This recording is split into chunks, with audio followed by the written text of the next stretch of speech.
내가 한때는 큰 회사를 운영했었거든. 직원만 100명이 넘었고 해외 출장도 수없이 다녔어. 몇백억짜리 프로젝트도 내가 직접 관리했었지. 요즘 애들은 그런 경험 못 해봤을 거야. 아, 그러셨군요. 지금은 어떻게 지내세요? 지금은 뭐 그냥 쉬면서 옛날 생각하면서 지내지 뭐. 사실 요즘 애들은 노력도 부족하고 옛날처럼 치열하게 살지 않는 것 같아. 우리 때는 밤을 새우면서 일했어. 내가 차관으로 있을 때 내 앞에서 부하 직원들이 꼼짝도 못했지. 사람들이 나한테 얼마나 굽신거렸는지 몰라? 그때가 참 좋았어. 내가 사인만 하면 몇십억씩 움직였으니까. 다들 내 눈치 보느라 바빴다고. 당신도 이런 대화를 들어본 적 있으신가요? 과거의 영광에 갇혀 빛바랜 자랑만 늘어놓는 사람들. 그들의 대화가 사라지고 나면 함께 사라지는 것이 있습니다. 바로 인간관계입니다. 자랑은 순간의 쾌감과 함께 당신의 미래를 파괴하는 가장 위험한 독약입니다. 오늘 우리는 인생을 망치는 5가지 치명적인 자랑의 함정에 대해 알아보겠습니다. 당신의 말 한마디가 어떻게 평생의 관계를 끊어버리는지 지금 확인하세요. 시작하기 전 구독과 좋아요 눌러주세요. 첫 번째 함정은 바로 돈 자랑입니다. 누구나 갖고 싶어 하지만 가졌다고 함부로 드러내선 안 되는 것. 돈 자랑이 어떻게 화를 부르는지 살펴보겠습니다. 저는 살아오면서 돈 자랑을 해서 좋은 결과를 본 사람을 단 한 명도 보지 못했습니다. 오히려 자랑이 화를 불러왔고 평생 모은 돈을 잃는 사람들을 수도 없이 봐왔지요. 제 친구 김 씨 이야기를 해드릴까요? 김 씨는 은퇴 후 퇴직금으로 3억 원을 받았습니다. 돈이 생기니 마음이 넉넉해지고 주변 사람들에게 나도 이제 좀 살만해졌다라고 말하고 다녔지요. 처음엔 다들 축하해 줬어요. 형님 정말 큰 돈이에요. 좋으시겠어요. 고생한 보람이 있네요. 라며 박수를 쳐줬습니다. 하지만 시간이 지나면서 분위기가 달라졌습니다. 어느 날 친척이 찾아와 좋은 투자처가 있다고 했어요. 부동산이 오를 것이니 지금이 기회라고 하더군요. 김 씨는 고민했지만 결국 믿고 돈을 맡겼습니다. 또 다른 지인은 급하게 돈이 필요하다며 빌려달라고 했어요. 처음엔 조금씩 도와주다가 어느 순간 금액이 커지더군요. 그런데 이상하게도 돈을 빌려간 사람들은 점점 연락이 뜸해졌고 투자한 돈도 돌려받지 못했습니다. 결국 김 씨는 3억 원 중 대부분을 잃었어요. 믿었던 사람들에게 배신을 당한 기분이었죠. 돈이 있을 땐 다들 가까이 했지만 돈이 사라지자 아무도 남지 않았습니다. 돈 자랑이 불러오는 비극적인 사례는 역사적으로도 많습니다. 갑자기 복권에 당첨되었으나 관리를 잘못하여 결국 목숨을 잃기도 하고 아니면 예전보다 더 못한 나락으로 떨어지는 경우도 있습니다. 복권 당첨된 것이 돈 자랑은 아니라고 해도 내 수중에 많은 돈이 있는 것을 주변에서 알게 되면 그 사람을 가만두지 않습니다.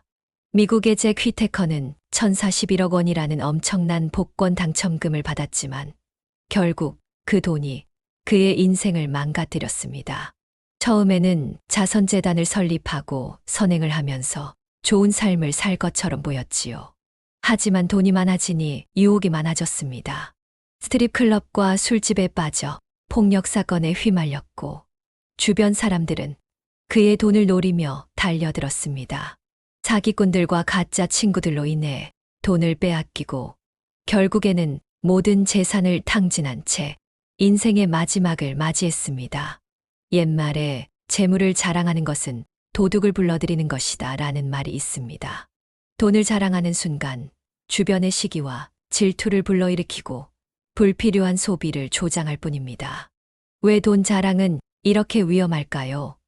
하버드 대학교의 심리학자 마이클 노턴 교수의 연구에 따르면 돈 자랑은 듣는 사람에게 사회적 비교를 강요하게 만듭니다. 사람들은 자신의 경제적 상황을 타인과 비교하면서 상대적 박탈감을 느끼게 되고 이는 우울감과 자존감 하락으로 이어질 수 있다고 합니다. 더 중요한 것은 돈 자랑을 하는 사람 자신도 실제로는 깊은 불안감에 시달리고 있다는 점입니다. 심리학자들은 타인에게 자신의 재산을 과시하는 행동이 오히려 내면의 불안정함과 인정 욕구를 드러내는 것이라고 말합니다. 돈 자랑 대신 여러분의 경제적 성취를 나누고 싶다면 어떻게 해야 할까요? 노턴 교수는 자신의 성공 과정에서 겪은 어려움과 그것을 극복한 과정을 솔직하게 나누는 것이 더 건강한 방법이라고 조언합니다. 또한 자신의 성공을 자랑하기보다는 타인의 성공을 진심으로 축하해 주는 태도가 더 깊은 인간관계를 만든다고 합니다. 혹시 지금이라도 돈을 자랑하고 싶다면 한 번 더 생각해 보세요. 이 자랑이 나에게 어떤 결과를 가져올지 말입니다. 두 번째로 자랑하지 말아야 할 것은 건강 자랑입니다. 건강을 자랑하는 것은 때로는 위험한 결과를 초래할 수 있습니다. 한때 씨름판을 주름잡던 천하장사 출신 이 씨의 이야기를 해드릴까요? 젊은 시절 그는 누구보다 강한 체력을 자랑했습니다. 훈련을 통해 다져진 강한 근육과 엄청난 체력은 그를 정상의 자리에 오르게 했습니다. 하지만 은퇴 후 그는 점점 건강 관리에 소홀해졌습니다. 나는 천하장사였어. 내 몸은 아직도 강하다고 라며 술을 즐기고 기름진 음식을 피하지 않았습니다. 운동을 거의 하지 않으면서도 예전처럼 몸이 버텨줄 것이라 믿었습니다. 그러나 세월은 그를 기다려주지 않았습니다. 그는 나이가 들면서도 생활 습관을 바꾸지 않았죠. 밤마다 포금하고 자극적인 음식을 즐겼으며 체중이 점점 늘어갔습니다. 한때 단단했던 근육은 사라지고 결국 그는 고혈압과 당뇨를 진단받게 되었습니다. 하지만 그는 여전히 자신의 건강을 과신하며 치료를 미루다가 심각한 심장 질환까지 얻게 되었고 결국 병원 신세를 지게 되었습니다. 그제야 그는 후회했지만 이미 건강을 되돌리기엔 늦은 상태였습니다. 더 극단적인 사례로 국내에서 큰 충격을 준 83만 유튜버이자 보디빌더 박 씨의 이야기가 있습니다.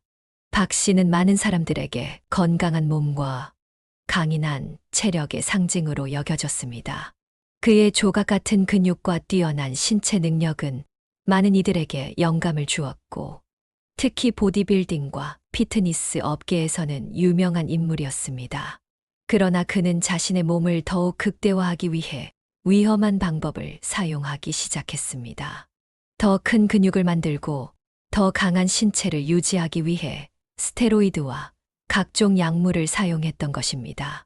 그는 처음에는 아무 문제 없이 강도 높은 운동을 이어갔지만 결국 장기간의 약물 사용이 그의 건강을 망쳐놓았습니다. 면역력이 급격히 저하되고 신체 기관들이 약화되기 시작했으며 심장과 간에 무리가 가는 등 건강이 급격히 악화되었습니다. 그는 결국 34세의 젊은 나이에 사망했고 많은 사람들에게 충격을 주었습니다. 그의 죽음은 단순한 개인의 비극이 아니라 건강을 과신하고 무리한 방법을 사용하는 것의 위험성을 경고하는 중요한 사례가 되었습니다. 이 씨와 박 씨의 사례는 단순히 운동을 하는 사람들에게만 해당되는 것이 아닙니다.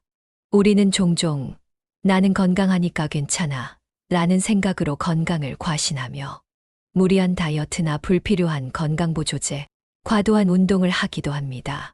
그러나 몸에 부담을 주는 모든 행위는 결국 부작용을 초래할 가능성이 큽니다.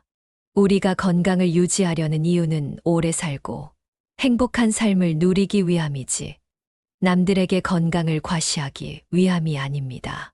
스탠포드 대학의 건강심리학자 켈리 맥고니걸 박사에 따르면 건강 자랑은 통제 환상에서 비롯된다고 합니다. 우리는 자신의 건강이 전적으로 자신의 노력과 선택의 결과라고 생각하지만 실제로는 유전, 환경, 운 등 통제할 수 없는 요소들이 큰 영향을 미칩니다. 더 심각한 문제는 건강 자랑이 건강 도덕주의를 강화한다는 점입니다. 건강 도덕주의란 건강을 도덕적 가치와 연결시켜 건강한 사람은 도덕적으로 우월하고 건강하지 않은 사람은 도덕적으로 결함이 있다고 보는 위험한 관점입니다. 맥고니걸 박사는 건강에 대한 대화는 공감과 지지를 바탕으로 해야 한다고 조언합니다.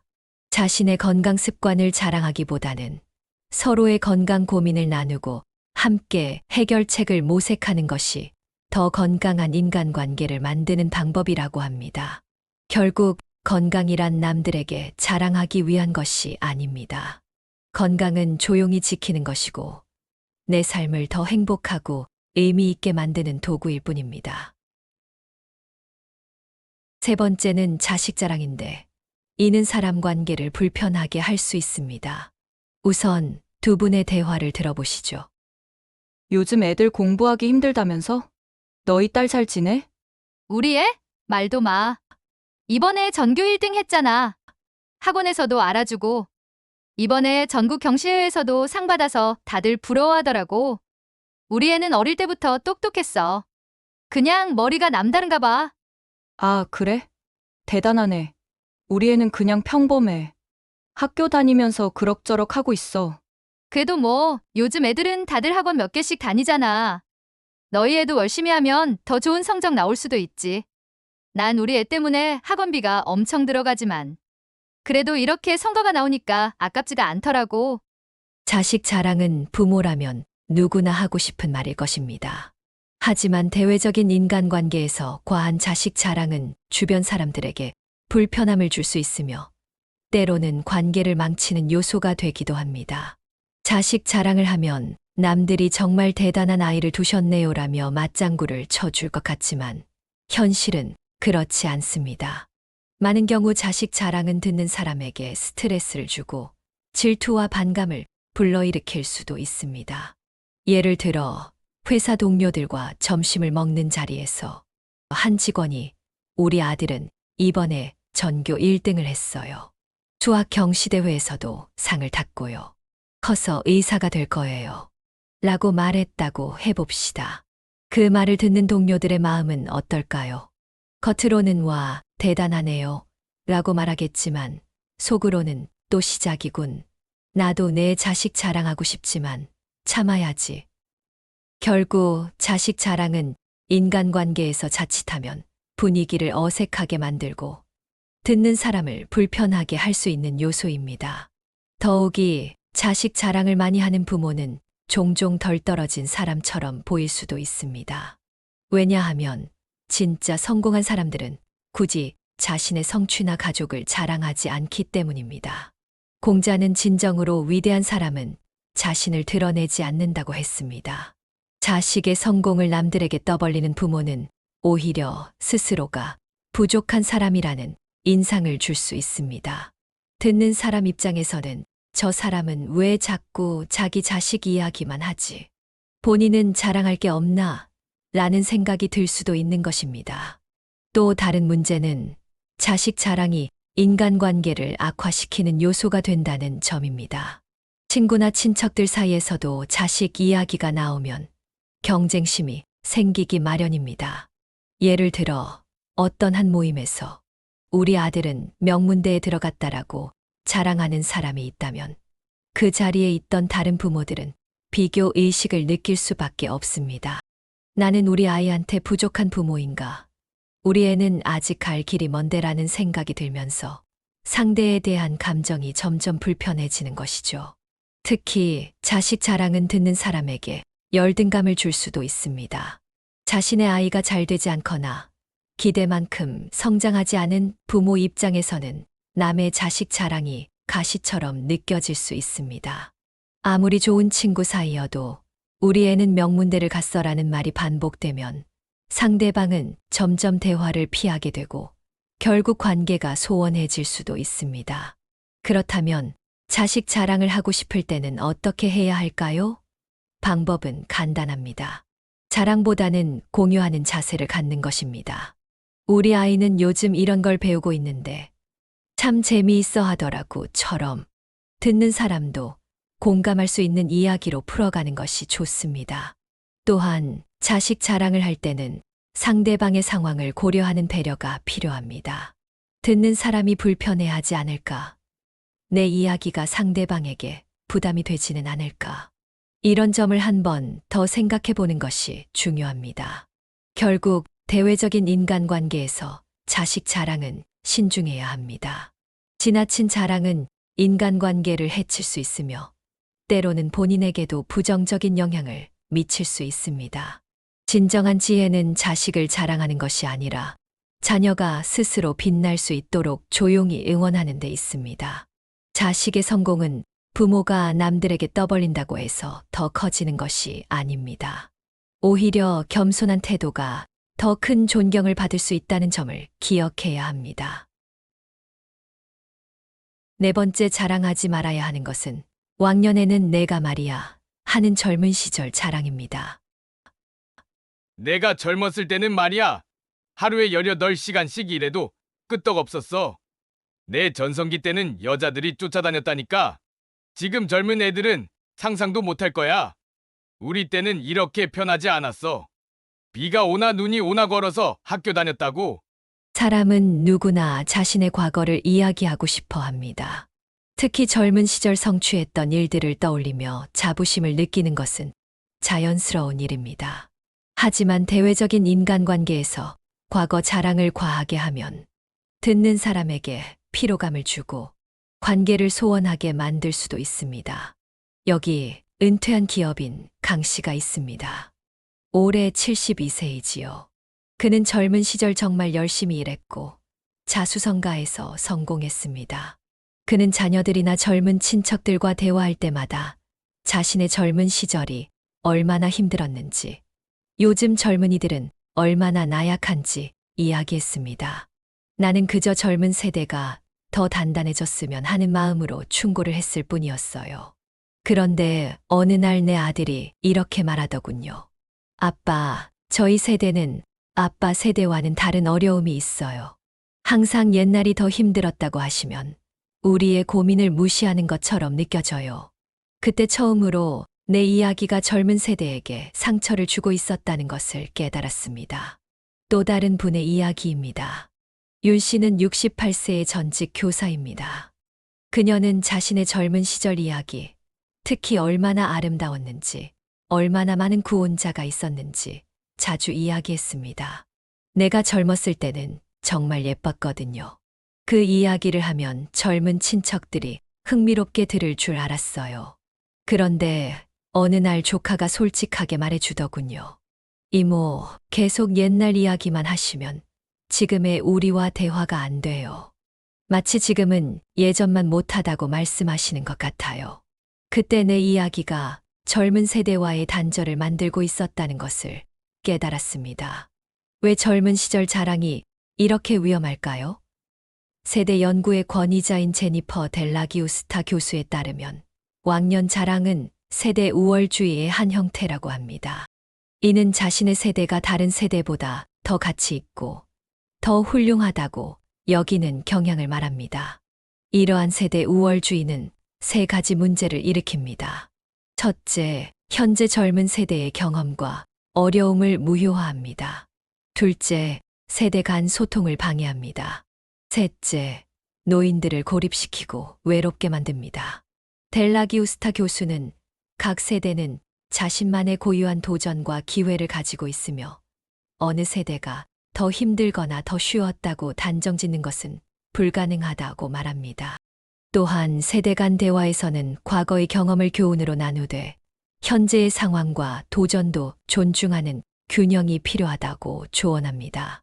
강 씨는 이제 다른 방식으로 이야기합니다. 요즘에는 내 경험을 강요하기보다는 젊은 세대의 이야기를 먼저 듣습니다. 그리고 내 경험을 이야기할 때도 그때는 그랬다라고 말하고 너희도 그래야 한다고 강요하지 않아요. 그러자 아들과의 대화가 훨씬 편안해지고 깊어졌습니다. 전직 교사 윤 씨도 접근법을 바꿨습니다. 이제는 젊은 친척들에게 내 젊은 시절 이야기보다는 그들의 관심사와 고민을 물어봅니다. 그리고 내 경험을 나눌 때도 그때는 그랬지만 지금은 또 다른 어려움이 있겠구나라고 공감해요. 그러자 젊은 친척들이 오히려 내 이야기에 더 관심을 보이더라고요. 결국 대외적인 인간관계에서 과거 자랑은 신중해야 합니다. 진정한 지혜는 과거를 자랑하는 것이 아니라 현재를 충실히 살아가는 데 있습니다. 사람들은 과거의 성공보다 현재의 태도를 더 중요하게 여긴다는 점을 기억해야 합니다. 마지막 5번째로 자랑하지 말아야 하는 것은 인맥관계 자랑입니다. 내가 말이야, 법조계에 좀 아는 사람이 많았어. 판사, 검사, 변호사들 중 나를 모르는 사람이 없었지. 그래서 어디 가든 대접받고 식사도 다들 사주고 그랬어. 정말이에요. 지금도 연락하시는 분들 많으시겠어요? 뭐, 다들 잘 살고 있겠지 뭐. 근데 요즘 애들은 인맥이라는 게 뭔지도 몰라. 우리는 사람 하나 잘 만나면 일이 술술 풀렸는데 말이야. 내가 예전에 기업 임원으로 있을 때 말이야. 정부 고위 관료들이랑 친해서 정말 편하게 사업했어. 계약 하나 따내는 것도 다 네트워크 덕분이었지. 힘 있는 사람을 알면 어디서든 환영받고 일이 수월하게 풀리더라고. 인맥 자랑은 특히 한국 사회에서 흔히 볼 수 있는 자랑입니다. 이런 자랑이 어떻게 인간관계를 해치는지 실제 사례를 통해 알아보겠습니다. 임 씨는 65세에 은퇴한 공무원입니다. 그는 오랜 공직 생활을 통해 꽤 많은 인맥을 쌓았고 모임에 갈 때마다 자신이 아는 유명인이나 권력자에 대한 이야기를 자랑했습니다. 나는 그저 재미있는 이야기를 들려주고 싶었을 뿐이었어요. 그런데 어느 날 한 친구가 솔직하게 말해주더군요. 종서가, 너의 인맥 자랑은 우리를 불편하게 만들어. 마치 우리보다 내가 더 대단한 사람인 것처럼 들려. 그때서야 내 이야기가 다른 사람들을 소외시키고 있었다는 것을 깨달았습니다. 이번에는 자영업자 61세 오 씨의 경우입니다.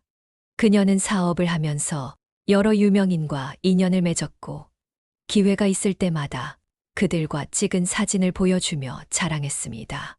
저는 그저 제 인생의 특별한 순간을 나누고 싶었을 뿐이었어요. 그런데 어느 날 한 친구가 말하더군요.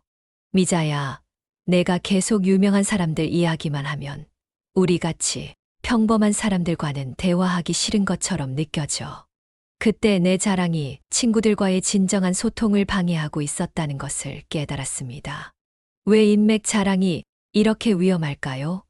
사회심리학자 로버트 치알디니 교수의 연구에 따르면 인맥 자랑은 후광 효과와 사회적 지위 경쟁을 불러일으킨다고 합니다. 후광 효과란 유명하거나 권력 있는 사람과의 관계가 자신에게도 그 사람의 특성이 옮겨온다고 느끼는 심리적 현상을 말합니다. 이 때문에 사람들은 자신의 인맥을 과시하면서 자신의 가치도 높아진다고 착각하게 됩니다.